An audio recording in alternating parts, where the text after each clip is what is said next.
आप देख रहे हैं श्री हरि कृपा आश्रम चैनल। संस्थापक स्वामी श्री हरि चैतन्य पुरी जी महाराज।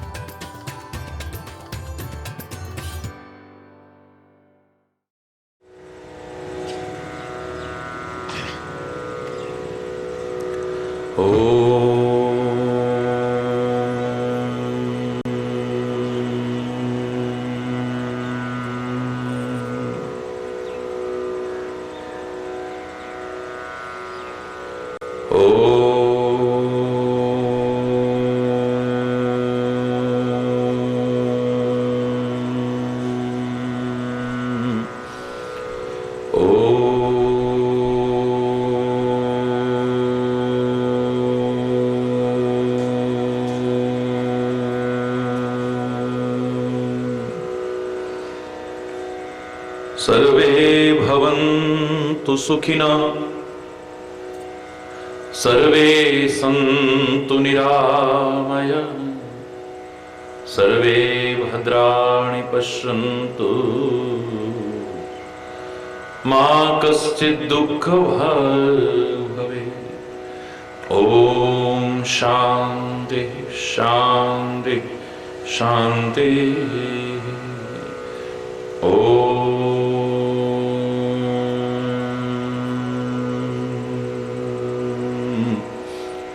त्वमेव मातास्य पिता त्वमेव, त्वमेव बन्धुश्च सखा त्वमेव, त्वमेव विद्या द्रविणं त्वमेव, त्वमेव सर्वं मम देव देव, त्वमेव सर्वं मम देव देव। ॐ शान्ति शान्ति शान्ति।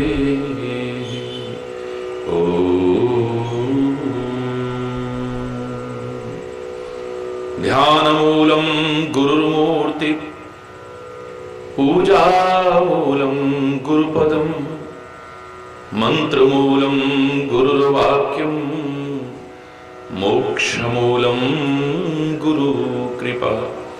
ॐ शान्ति शान्ति शान्ति।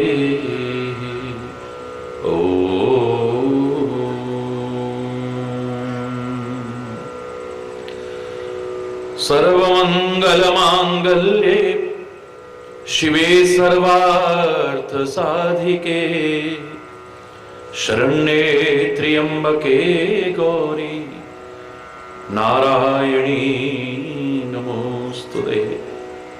ॐ शान्ति शान्ति शान्ति।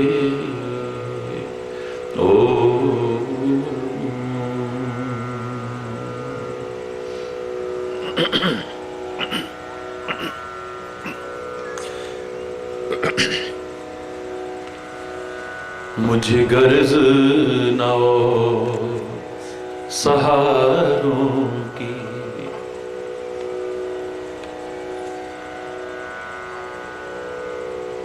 गर्ज न हो सहारों की,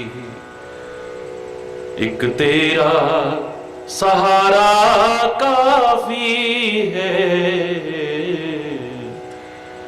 मझधार में डूबने वालों को, मझधार में डूबती नैया को, एक तेरा किनारा काफी है। मुझे गर्ज न और सहारों की, मुझे गर्ज न और सहारों की, एक तेरा सहारा काफी है। मुझे गर्ज न और सहारों की, बन बन के सहारे डूबते हैं। ये रस्म पुरानी है जग की, बन बन के सहारे टूटते हैं। ये रस्म पुरानी है जग की, ये रस्म पुरानी है जग की। जो टूटे कभी और छूटे नहीं, जो टूटे कभी और छूटे नहीं, वो तेरा द्वारा काफी है। मुझे गर्ज न और सहारों की, मुझे गर्ज। यहां रिश्वत और सिफारिश से कोई काम नहीं बन सकता है। यहां रिश्वत कोई काम नहीं बन सकता है, कोई काम नहीं बन सकता है। बिगड़ी तकदीर संवारने को, बिगड़ी तकदीर संवारने को एक तेरा इशारा काफी है। मुझे गर्ज न और सहारों की, मुझे गर्ज न और सहारों की। बस तेरा सहारा काफी है, बस तेरा सहारा काफी है। मुझे गर्ज न और सहारों की, मुझे गर्ज न। नजरों को धोखा देते हैं ये झूठे नजारे दुनिया के। नजरों को धोखा देते हैं ये झूठे नजारे दुनिया के, ये झूठे नजारे दुनिया के। मेरी प्यासी आंखों के लिए, मेरी प्यासी आंखों के लिए बस तेरा नजारा काफी है, बस तेरा नजारा काफी है। गर्ज न और सहारों की, मुझे गर्ज न और, बस तेरा सहारा काफी है, बस तेरा सहारा काफी है।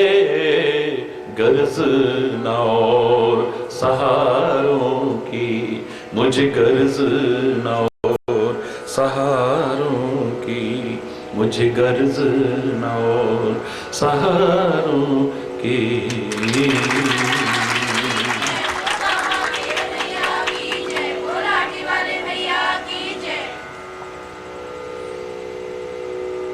मां, कितना प्यारा शब्द है, कितना अनुपम शब्द है ये, कितना अलौकिक शब्द है, कितना अद्वितीय शब्द है ये।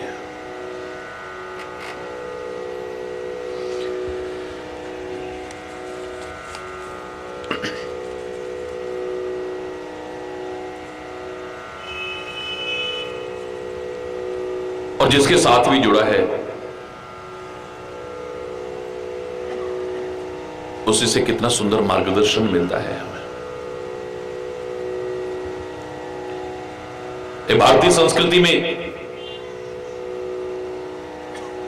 जो सबके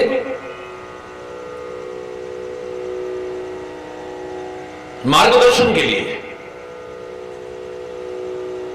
जो अनमोल धरोहरें हैं, हमारी अनमोल विरासतें हैं जो हमारी,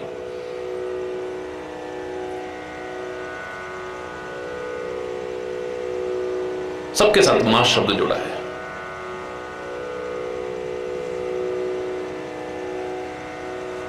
और जिसके साथ भी मां शब्द जुड़ा है आपने बहुत विस्तार से सुना, कितना सुंदर मार्गदर्शन, कितना प्यारा मार्गदर्शन लेने वाला होना चाहिए।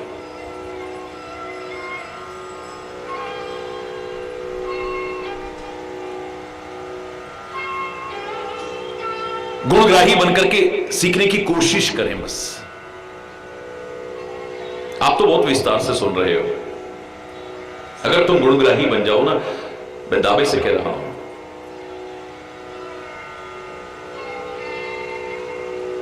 एक ग्रंथ नहीं, एक अध्याय नहीं, एक श्लोक नहीं, एक शब्द नहीं, एक अक्षर भी तुम्हें बहुत सुंदर संदेश दे सकता है।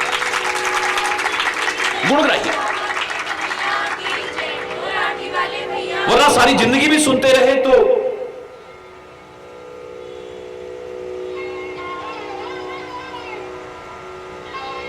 तुलसी ने इसलिए कुछ सुनाने से पहले कहा कि लाभ वही उठा पाएगा जो पहले श्रोता बन जाएगा। सुनना तुम्हें आ गया और फिर तुमने उस पर विचार किया, मनन किया और अनुगमन किया, जिंदगी संवर जाएगी।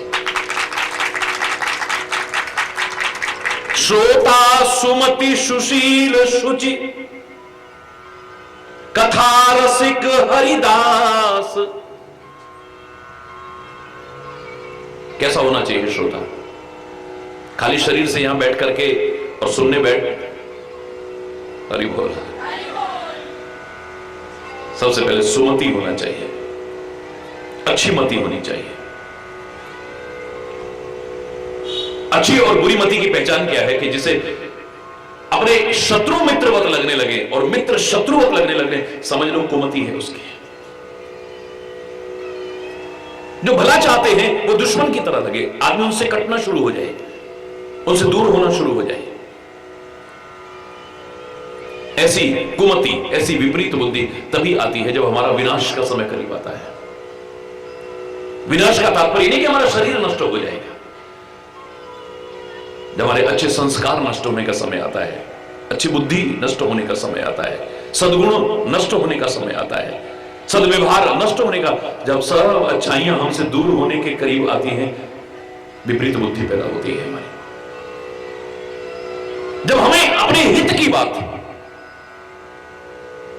जो हो सकता है कान को अच्छी ना लगे सुनने में, हो सकता है मन को भी अच्छी ना लगे सुनने में, लेकिन विचार पूर्वक जब हम सोचे हमारे हृदय को अच्छी लगे, चाहे वो सुनने में कितनी कठोर भी हो, लेकिन हितप्रद है इसलिए अच्छी लगे, ये हमारी सुमति की पहचान है।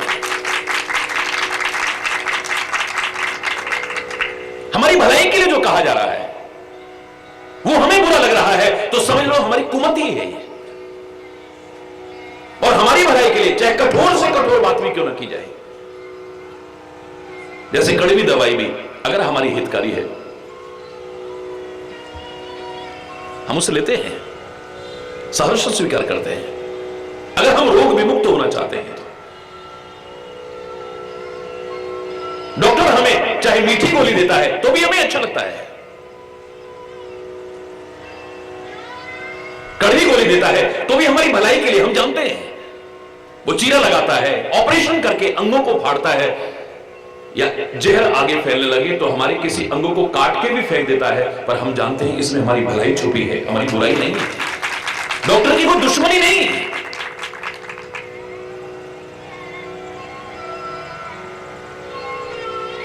उसके प्रति किसी प्रकार की दुर्भावना हमारे मन में नहीं आती है। ये जो कर रहा है हमारी भलाई के लिए तो कर रहा है। जिस दिन तुम्हें अपने बड़ों की, बुजुर्गों की, सदगुरु की, महापुरुषों की, परमात्मा की हर क्रिया में अपनी भलाई नजर आ जाएगी ना, देखना तुम्हारा जीवन क्या बनता है।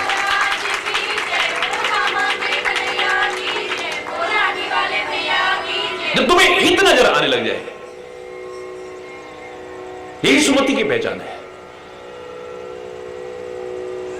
सुंदरकांड की पहली चौपाई शुरू यहां से होती है, जामवंत के वचन सुहाए, सुनी हनुमंत हृदय अति भाए। हो सकता है जामवंत के वो शब्द कान को अच्छे लगने वाले ना हो, क्योंकि मिथ्या अहंकार पर चोट करने वाले शब्द हैं।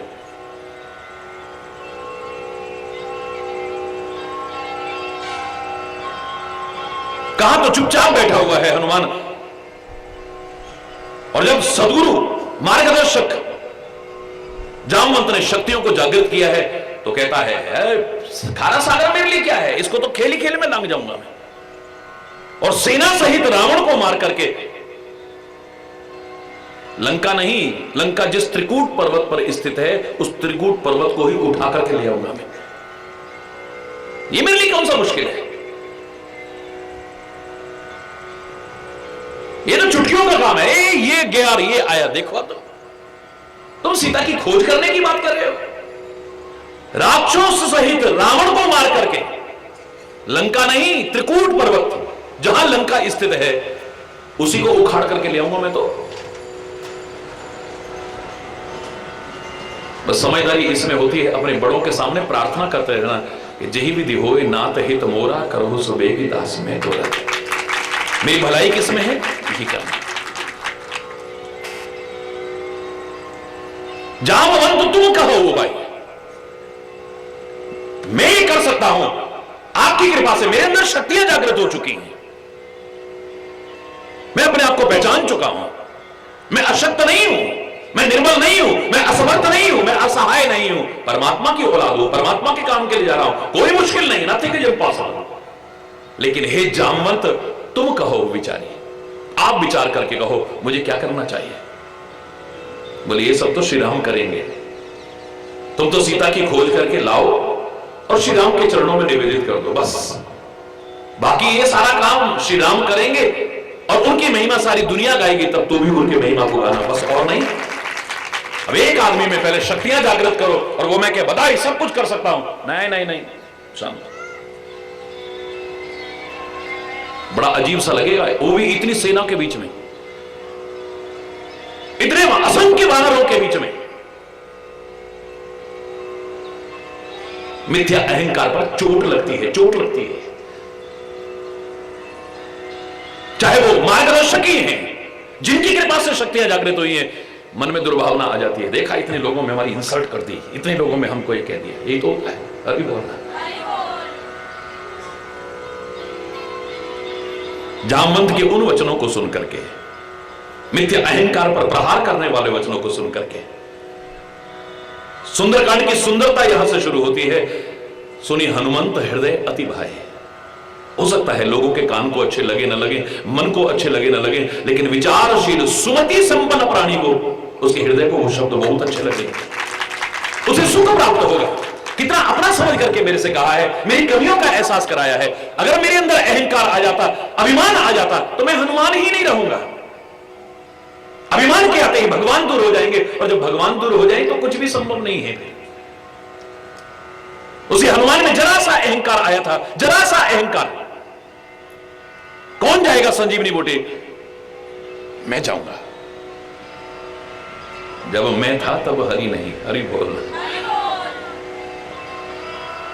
जब हरि है तो फिर मैं नहीं है।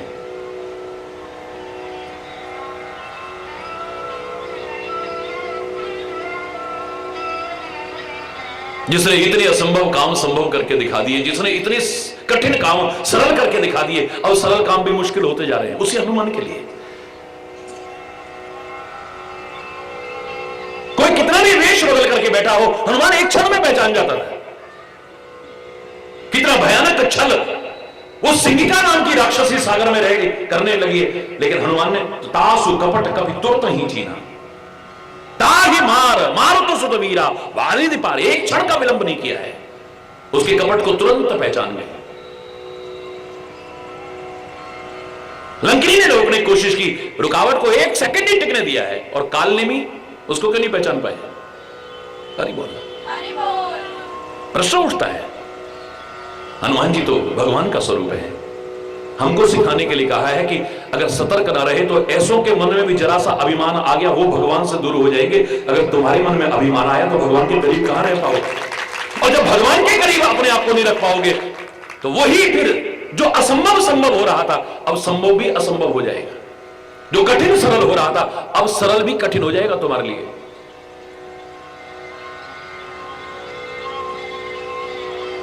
अब इतनी पहचान नहीं है, सब कुछ बताने के बाद भी कि संजीवनी बूटी कौन सी है।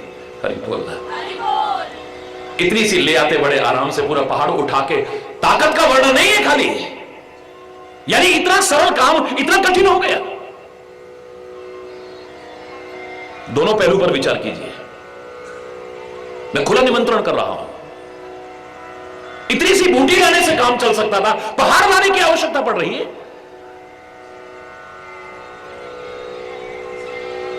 उनमें तो अपार शक्ति, अतुलित बलधामम हेम शैलावदेहम धनुज बन कृशानुम ज्ञानी नाम अग्रगणम। उनकी ताकत में कहीं कोई शक वाली बात हो ही नहीं सकती। वो पहाड़ क्या सारी दुनिया को भी उठा दे तो? वो खाली गिरिधारी नहीं, खाली पर्वत धारण करने वाला नहीं मेरा बजरंगबली, वो तो सारी दुनिया का भी भार उठाने लायक है। वो तो परमात्मा का स्वरूप है। अगर हमारा इष्ट है तो सतर्क होकर के सुनिएगा, अपनी बुद्धि को भ्रमित मत करना और हनुमान जी से आस्था मत घटाना। ये हमको सिखाने के लिए ऐसे महापुरुषों को माध्यम बनाया जाता है, दिव्य आत्माओं को माध्यम बनाया जाता है। अगर हमारे इष्ट है ना तो फिर तो सब सुख लाई तुम्हारी शरणा, तुम रक्षक काहू को, बोलो जोर से बोलो, काहू को डरना। और देवता चित्त न धरई हनुमत से। कोई दुनिया का ऐसा सुख नहीं है जो तुम्हें अपना इष्ट, जो भी तुम्हारा इष्ट है, उसकी शरण में न मिल सके। विश्वास होना चाहिए। तुम अपने विश्वास को कम मत करना, सतर्क कर रहा हूं। लेकिन ये कथा क्या ये नहीं सिखा रही है, जिसके लिए इतना सरल था, एक छलांग में सागर को पार कर गया, जरा देर में ये कर दिया, जरा देर में सारी लंका में आग लगा दी और कोई थकावट नहीं। पूंछ बुझाई खोए श्रम धर लगे रू। बस जितनी देर में पूंछ बुझाई है इतनी देर में सब थकावट दूर। इतनी मेहनत के बाद भी कोई थकावट भी नहीं। हरि बोलना। अब कालनेमी को नहीं पहचान पा रहे हैं, अब बूटी को नहीं पहचान पा रहे हैं। तभी भगवान ने कहा कि इसका इलाज जरूरी है। इंजेक्शन ठुकवा दिया है भरत जी से। हरि बोलना। बीमारी आ गई है हल्की से। पर्वत लेकर के ऊपर से निकल रहे हैं तो क्योंकि भक्त का इलाज भक्त ही कर सकता है, भगवान उसी को श्रेय देते हैं। ये करिए। हरि बोलना। क्योंकि तुम सम प्रिय भरत ही सम भाई। हे हनुमान, तुम मुझे हनुमान भरत के समान प्रिय हो। क्यों हो हनुमान भरत के समान प्रिय? देखो भरत को। हरि बोल। तो हनुमान दिखा रहा है कि मुझे गलती का एहसास हो चुका है। कहां पर एहसास होता है? रामायण के शब्द बोल रहा हूं मैं, अपनी तरफ से बना के नहीं बोल रहा हूं। मूर्छावस्था में भगवान का नाम जब निकला, राम राम राम, ओह, उस आवाज में तो आदमी ढोंग कर सकता है, पाखंड कर सकता है, लेकिन मूर्छित अवस्था में नहीं। सोते सोते या उठते ही सबसे पहले या मूर्छावस्था में जिसके मुख से राम नाम निकल रहा है वो नाटक नहीं कर रहा है। हरि बोल।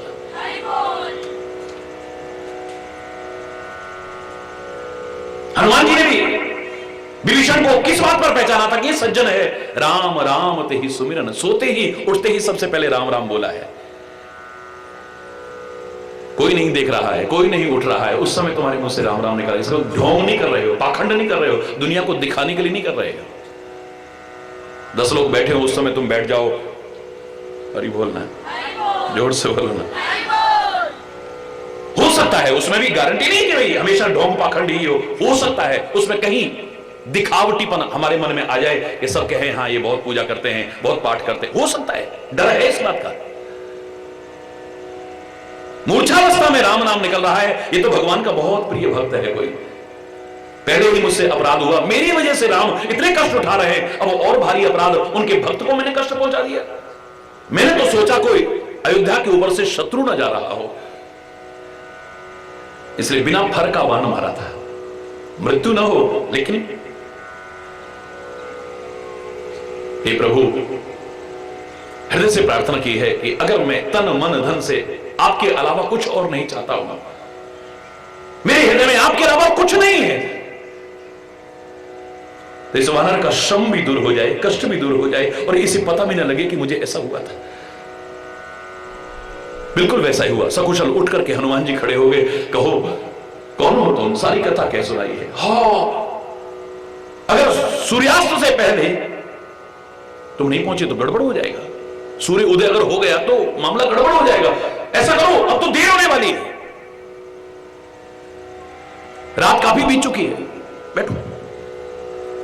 तीर निकाला है, पर्वत सहित बैठो, एक क्षण के अंदर मैं तुम्हें युद्ध भूमि में पहुंचाता हूं, लंका में। फिर हल्का सा अभिमान का पुट का दर्शन होता है।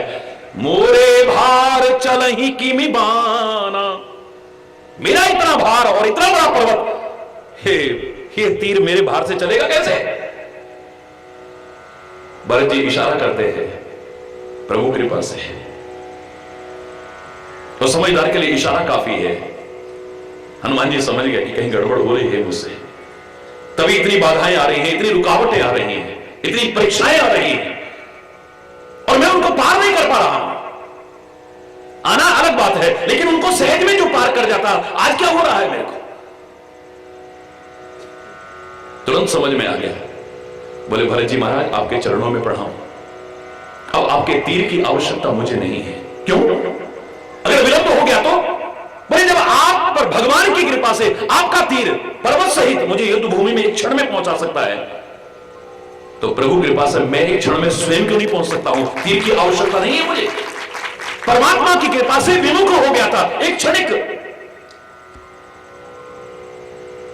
अंकुर पैदा होते ही, अहंकार का अंकुर पैदा होते ही, जैसे ये आंख से आंसू बहे, प्रभु की कृपा को याद किया है, अपनी गलती का एहसास हुआ है, गलती को दूर किया है, कृपा तो निरंतर बरस रही है, तुरंत अनुभव होती है और एक क्षण का विलंब नहीं होता। हनुमान सीधे लंका में, जोर से बोलो। क्यों कहते हैं उन्हें विचारशील, क्यों कहते हैं ज्ञानी, नाम अग्रगण्य क्यों कहते हैं? सुमति है उनकी। और तुम बोलते हो ना, कुमति निवार सुमति के संगी, उनकी कुमति नहीं। मैंने आपको कहा था, मुझे तो लगता है कि तुलसीदास ने बोलने वालों के लिए कहा, अरे हनुमान जी को कहते हो कुमति को त्याग करके सुमति के पथ का अनुसरण करने वाले, अरे बोलने वाले, तूने अपनी कुमति को दूर करके सुमति के पथ का अनुसरण शुरू किया है या नहीं? विचार कर। अरे बोल, तू अपनी कुमति को दूर करके सुमति को उजागर तो कर। फिर जैसे हनुमान के लिए कुछ असंभव नहीं है, तेरे लिए भी कुछ असंभव नहीं है।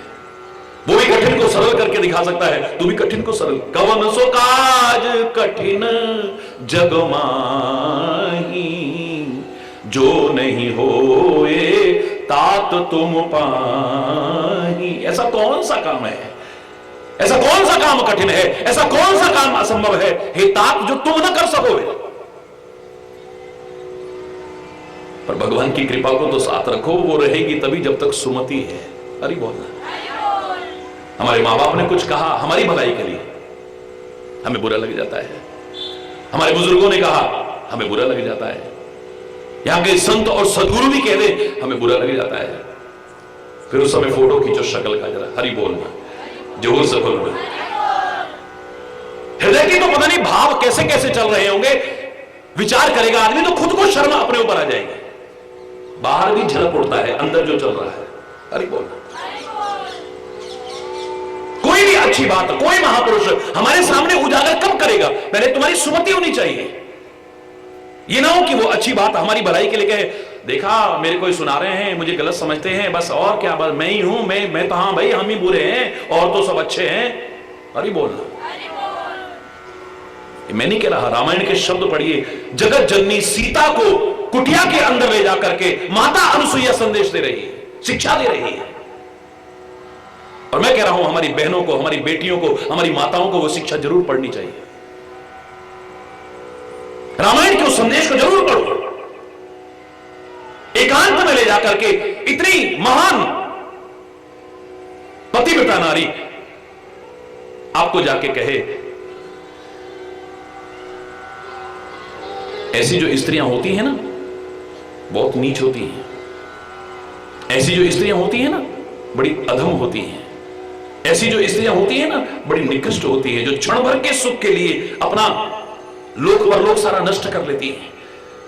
ऐसी स्त्रियां जो होती हैं वो उत्तम पतिव्रता होती हैं, ऐसी स्त्रियां जो होती हैं वो मध्यम पतिव्रता होती हैं, ऐसी जो स्त्रियां होती हैं वो अधम पतिव्रता होती हैं, और ऐसी जो स्त्रियां होती हैं वो करोड़ों जन्मों तक रौरव नरकों में सड़ती रहती हैं। अब एकांत में ले जाएं, ऐसी बातें करें तो मन में क्या आएगा? हमारे बारे में किसने भड़का तो नहीं दिया इनको कुछ? हमारे बारे में कोई गलतफहमी तो नहीं इनके मन में? हमें कहीं गलत तो नहीं समझते ये ऐसी ऐसी बातें कर रहे हैं? सच बोलो, तुम्हारे मन में नहीं आएगा? झूठ मत बोलना, झूठ मत बोलना। जिनको लगता है कि हमारे मन में ऐसा आएगा, हाथ उठा के बताइए जरा, शर्म मत करो। एकांत में ले जाकर के ऐसे अंतर्यामी कोई तुमसे ऐसी बात कहे, तुम्हारे मन में क्या आएगा एकदम से? जरूर हमारे बारे में कोई गलतफहमी है, हमें गलत समझ रहे हैं। नहीं आता बोलो हाथ। जिनके मन में आता है ऐसा हाथ उठाओ। लेकिन उन्हीं वचनों को सुनकर के सीता के बारे में देखो तुलसी क्या लिख रहे हैं। सुनी सीता परम सुख माना। सीता की आंखों में कृतज्ञता के आंसू आ गए हैं। मां, हे ब्रह्मा विष्णु महेश को भी बालक बना करके दिखाने वाली मां, भगवान को भी छोटा करके दिखाने वाली, बौना करके दिखाने वाली मां, तूने मुझे कितना अपना समझा है, कितना अपना मान करके तूने मुझे सदुपदेश दिया है। आपके बोलते बोलते मैंने गहराई से विचार किया है, मेरे अंदर ये कमियां नहीं है, फिर आप क्यों कह रही हो सकता है भविष्य के लिए सतर्क करने की कोशिश कर रही हो। मैं आपका एहसान कभी भुला नहीं सकती। धन्यवाद देती हूं, धन्यवाद देती हूं, धन्यवाद देती हूं मां। हरि चैतन्य उसके चरणों को धो के पी लेगा। आप में से एक ऐसा निकल आए तो हरि बोलना। इतनी महान हमें उपदेश देती है तो भी हमारे मन में दुर्भावना आ जाती है। हमारे सदगुरु हमें अपना समझ करके सिखा, उनका क्या स्वार्थ है? तो अच्छा जीवन जियोगे तुम्हारे लिए, बुरा जियोगे अपने लिए। क्या लेना है उन्हें? तुम शराब पीते हो, उनका क्या बिगड़ रहा है? तुम जुआ खेलते हो, उनका क्या बिगड़ रहा है? अपना टाइम बर्बाद करते हैं, तुम्हारे मन में दुर्भावना भी, वरना तुम भी जय जय जय जय जय करते, जय हो गुरु महाराज की जय। अब तुम्हारे मन में भी आ गया, देखा हमको ही सुनाते रहते। क्यों? बुरा बनने की क्या आवश्यकता है? पर वो स्वार्थी नहीं है, परमार्थी है, इसलिए तुम्हारा भला चाहते हैं। तुम्हारा भला किसने है? लेकिन तुम अपना भला पहचानो, इसके लिए आवश्यक सुमति का होना जरूरी है।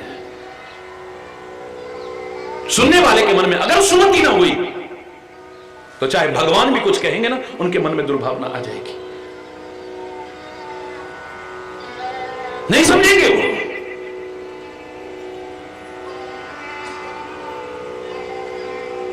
अर्जुन की सुमति है तो भगवान कृष्ण समझाएं, वो समझ जाएगा।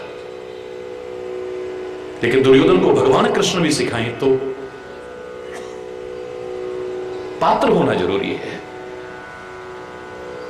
गुणग्राहक होना जरूरी है, कुछ सीखने की भावना मन में होना जरूरी है, कुछ बनने की चाह मन में होना जरूरी है, कुछ पाने की ललक में होना मन में जरूरी है। फिर देखो जीवन कहां से कहां पहुंचता है ही नहीं। हम इस पर विचार नहीं करेंगे, इस जीवन में हम इसे अपनाएं, हमारे जीवन का भला होगा। क्यों कह रहे होंगे? इसलिए तो नहीं कह रहे होंगे किसने शिकायत करी है, किसने ये कहा होगा, किसने वो कहा होगा, बस इसी में पड़े रहते हैं। ये हमारे स्तर को बता रहा है, हम कितने निम्न स्तर के, गिरे हुए स्तर के चिंतन को रखते हैं। हरि बोल, जोर से बोलो। जो भी सुन रहे हो आप अच्छे श्रोता बनना चाहें, और आपके अच्छे श्रोता बनते ही सुनाने वाला भी आपके सामने गूढ़ से गूढ़ रहस्य को उजागर कर दे। इसके लिए इन विशेषताओं का जीवन में आना बहुत जरूरी है। श्रोता सुमति, सुमति होनी चाहिए, अच्छी मति होनी चाहिए, अपना हित अनहित पहचानने की मति होनी चाहिए, अपना भला बुरा पहचानने की मति होनी चाहिए, सही गलत का निर्णय करने की क्षमता होनी चाहिए। श्रोता सुमति सुशील, सुशील होना चाहिए, अभिमानी नहीं। हरि बोलना। वैसे घर में इनवाइट कर रहे हैं, पकवान बनवा रहे हैं, मेवा मिष्ठान रख रहे हैं, और भगवान ने कहा कि नहीं। तो अंदर की स्थिति पता लगे कि सुशील नहीं है ये, क्या क्या दुर्वचन नहीं कहता है दुर्योधन, अपनी औकात में ही रहा ना। वो जीवन भर गाय चराई, उसी की झोपड़ी में जाके हम राजमहलों के रहने वालों का भोजन तेरे को अच्छा क्यों लगेगा? अल्लाह, पता लग गया ना कैसा आदमी है ये। अरे बोल, फिर बहस करता है, मेरे यहां तैयारी हो चुकी है, मेरा भोजन छोड़ करके, मेरा निमंत्रण ठुकरा करके तुम वहां कैसे जा सकते हो? भगवान कृष्ण कहते हैं किसी के भी घर में व्यक्ति भोजन क्यों करता है? क्यों करता है? किसी के घर में भूखा है इसलिए, या तो बहुत भूख लगी हो, प्राण निकल रहे हो बिल्कुल, तो जीवन रक्षा भी हमारा पुनीत कर्तव्य है। खा लेगा आदमी, आपने कहा, उन्होंने कहा यार जान निकल रही है, खा लो, फिर पता नहीं क्या हो जाए।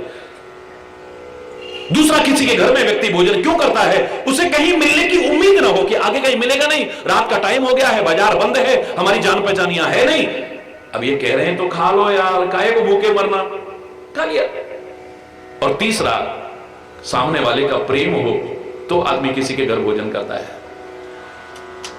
मैं भूखा मर नहीं रहा, हरि बोल रहा, भूखा मैं मर नहीं रहा, प्राण मेरे निकल नहीं रहे भूखे मारे, और आगे मिलने की उम्मीद हो ना, ऐसी बात नहीं है। मुझे पता है कि मेरे से प्यार करने वाला एक विदुर भी है जो किसी का अन्न नहीं, अपनी कमाई का शुद्ध अन्न मुझे खिला दे, चाहे रूखा साग ही खिलाए, शुद्ध होगा, सात्विक होगा, प्रेम परिपूर्ण होगा। भूखे मरने की नौबत नहीं है, कहीं और मिलने की उम्मीद ना हो, ऐसा है नहीं है। और प्यार तेरा है नहीं तो तेरे यहां भोजन क्यों करूंगा? लेकिन सुशील नहीं है, पता लग गया, अहंकार कूट कूट करके भरा हुआ है। कितने प्यार की बात, कितने हित की बात भगवान कृष्ण कहते हैं, लेकिन अहंकार में आकर के उनका अपमान करता है, तरह तरह के दुर्वचन कहता है, दुर्व्यवहार करता है उनके साथ। सुनने वाला अगर सुशील न हुआ तब भी सुनने और सुनाने का जो लाभ मिलना चाहिए था उससे वंचित रह जाओगे। एक बंजर भूमि में अगर कितना भी अच्छा महंगा से महंगा बीज डाल दो, बंजर भूमि में कितना भी महंगा से महंगा अनमोल बीज डाल दो तुम, बीज भी नष्ट हो जाएगा, बेकार चला जाएगा, कुछ मिलने वाला नहीं है। ऐसे ही अगर श्रोता इस प्रकार का उपजाऊ न बना, इन विशेषताओं से परिपूर्ण उर्वरक भूमि उसकी न बनी, कैसा भी संदेश जाए कोई लाभ मिलने वाला नहीं है। दावे से कह रहा हूं, कोई लाभ मिलने वाला नहीं। 60 सन विनय कुटिल सन प्रीति, सहज कृपण सन सुंदर नीति, ममता रत सन ज्ञान कहानी, अति लोभी सन विरति बखानी, क्रोधी सम कामी हरि कथा, ऊसर बीज बे फल जथा। मूर्ख आदमी से आप प्रार्थना करो, वो सोचेगा हमसे डर गया, तुम्हारी प्रार्थना किसी काम की नहीं है, वो आप तो इतने प्यार से प्रार्थना कर रहे हो, भाई मान जा, आपकी प्रार्थना का कोई असर होने वाला नहीं है। ये बंजर में बीज बोने वाली बात है। कुटिल सन प्रीति, आप कुटिल व्यक्ति से प्यार करो, कितना भी प्यार करो, 1 सेकंड में बदल जाएगा, 1 सेकंड में सारा प्यार एक तरफ धरा रह गया, 1 सेकंड में बदल जाएगा। कब बदल जाए पता ही नहीं। जैसे आकाश में बिजली चमकती है और स्थिर नहीं रहती है, ऐसे ही कुटिल व्यक्ति का प्यार भी स्थिर नहीं रहता, एक क्षण में खत्म हो जाता है।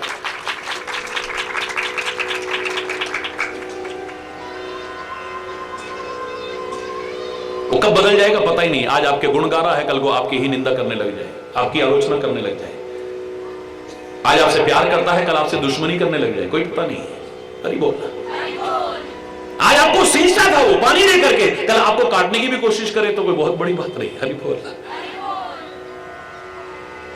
कुटिल से प्यार बंजर में बीज बोने जैसा है, बंजर में बीज बोने जैसा। बिल्कुल कंजूस मक्खी चूस आदमी है, आप उससे उदारता की बातें करो, अरे रहने दे भैया, चुप कर, जा जा। आप उससे उदारता की बात करो। जिसको दूसरे का भी दान देना अच्छा ना लगता हो, है? एक बार याद है ना, मैंने बताया था आपको, एक आदमी रोए जाए बुरी तरह से रोए जाए। उनका क्यों रो रहे हो भाई, को मर गया क्या? तो कोई तकलीफ हो रही है? तो उनको पता था ये बड़ा कंजूस है, कोई दान पुण्य कर देगा, वो तो हम कर ही नहीं सकते, तो रोग आए को रहा है। बोले पड़ोसी ने दान कर दिया।